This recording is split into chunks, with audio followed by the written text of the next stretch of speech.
Hello and welcome to Aston's Vintage Technology Workshop. Today on the bench we have some Panasonic personal stereos, specifically the RQ-SX10 and the RQ-SX21. However, there are countless variations of this personal stereo which all have very similar features and cassette movements. Something to note is that some of the screws are different sizes, so if you're not sure of where they go, it might be a good idea to put them on a piece of paper with a rough sketch of the personal stereo with double-sided tape attached to it so that you can stick the screws on where they need to go back.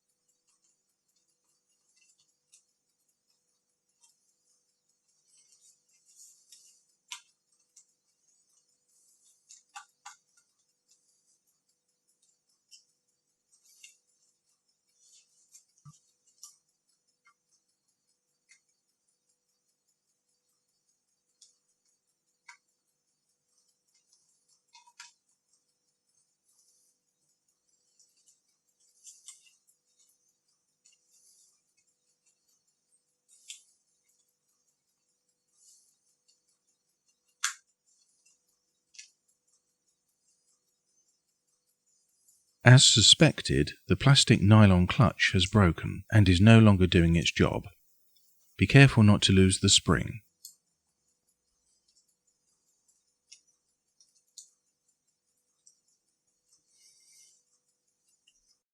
Here is a close-up picture of what happens.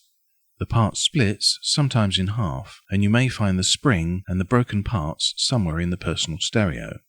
Time to make up a new part on the lathe. There are brass alternatives available online if you choose not to make your own. However, this is a compression fit version, and if wear has happened to the parts below, you may find that this is not suitable.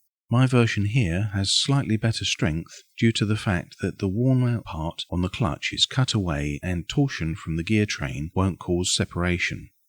So you can make your own. Here are the dimensions. Next out with the circuit board screws.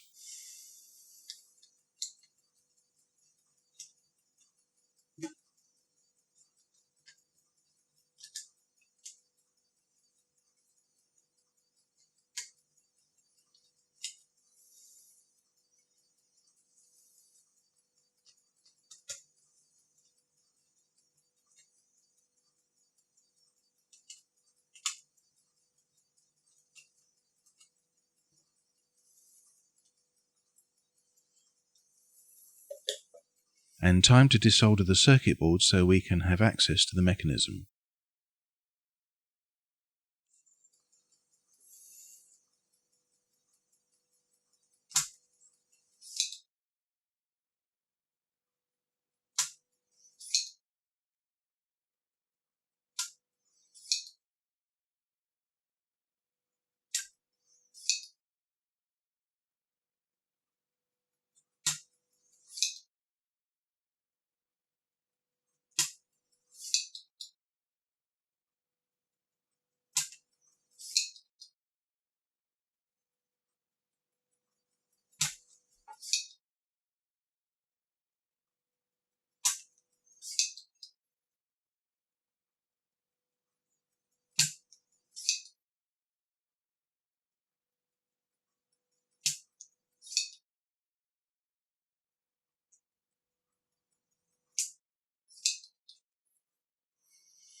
On the SX10 there is a vertical board that needs to be desoldered as well.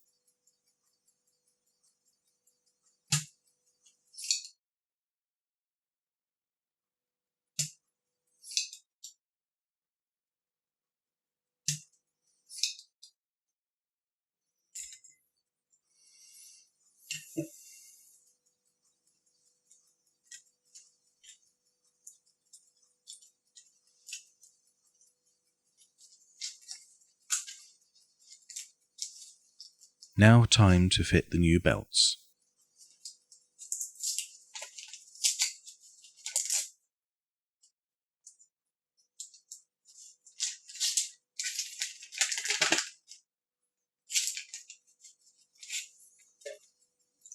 Remove the split washer from the motor and remove the top part carefully.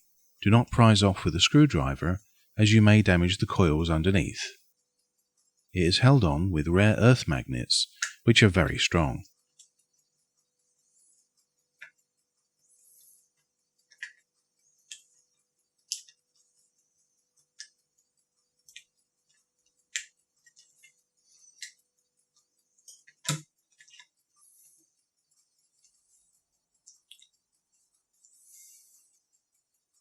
Off with the old.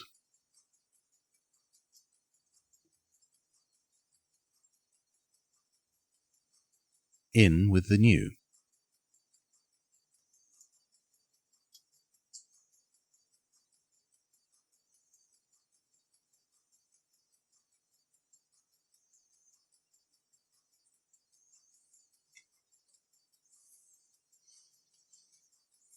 Okay, let's modify that central clutch.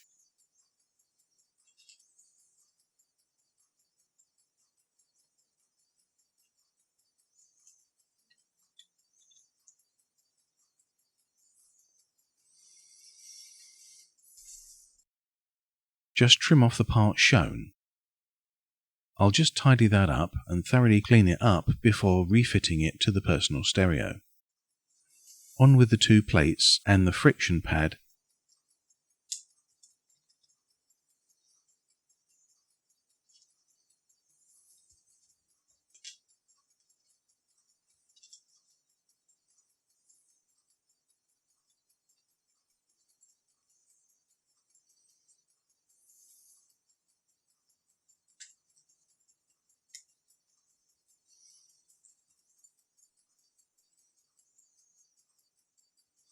And now the clutch retention part.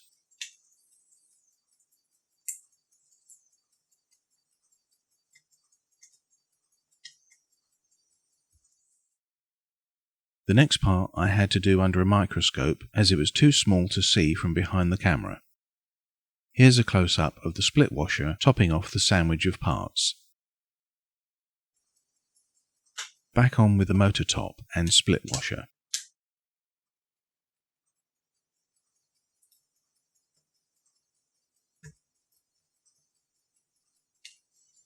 A quick test of all the modes by manually firing off the solenoid and turning the motor.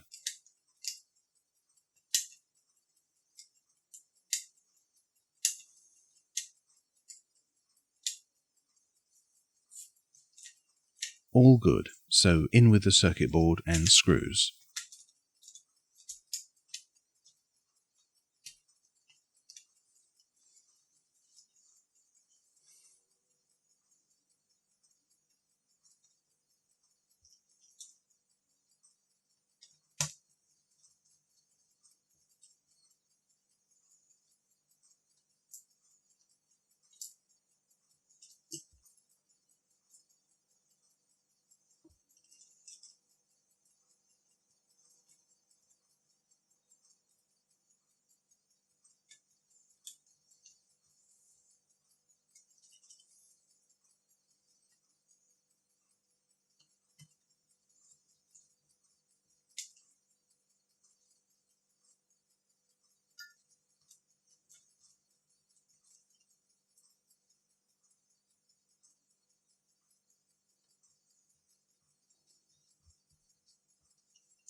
And resolder the connections.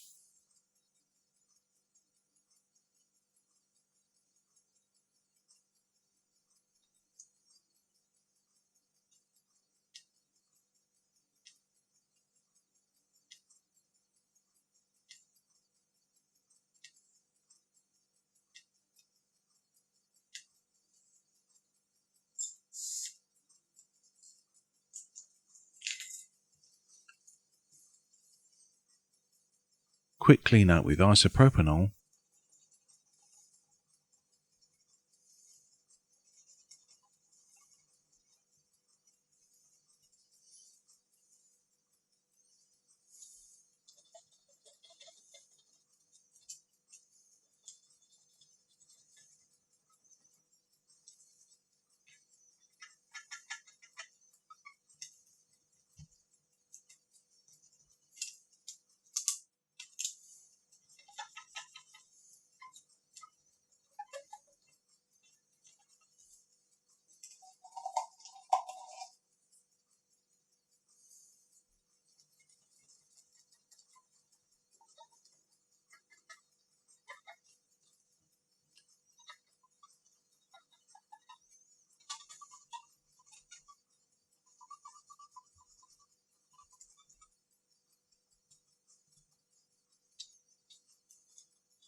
Now the 3 cassette switch connections,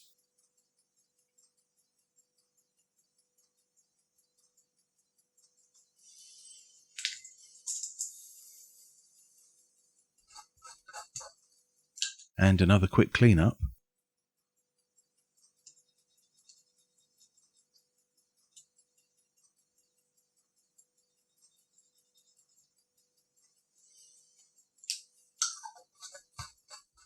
Finally, a setup of the speed using the scope.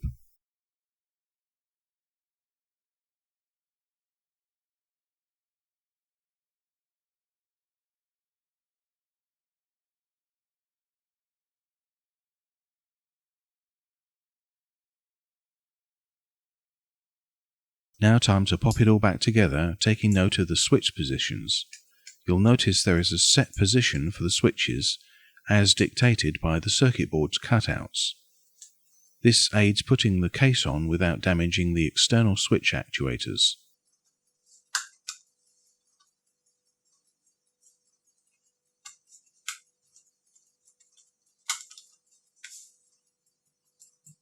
Double check everything before putting in the screws.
Quick check to make sure everything is in order.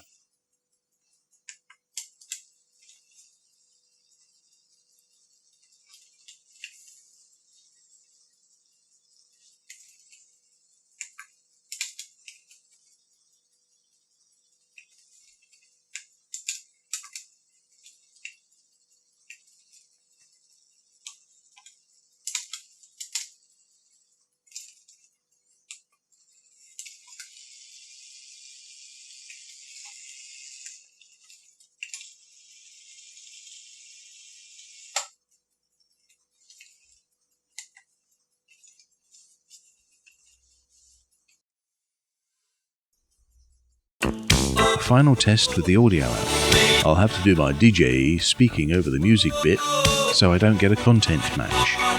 Alright, pop pickers.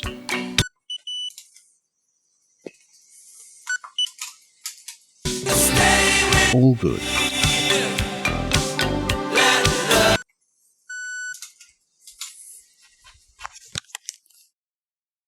Being a Sony and then Panasonic Technics engineer, I was disappointed to find that yet again both companies have made a poor decision as to the materials used in their cassette movements.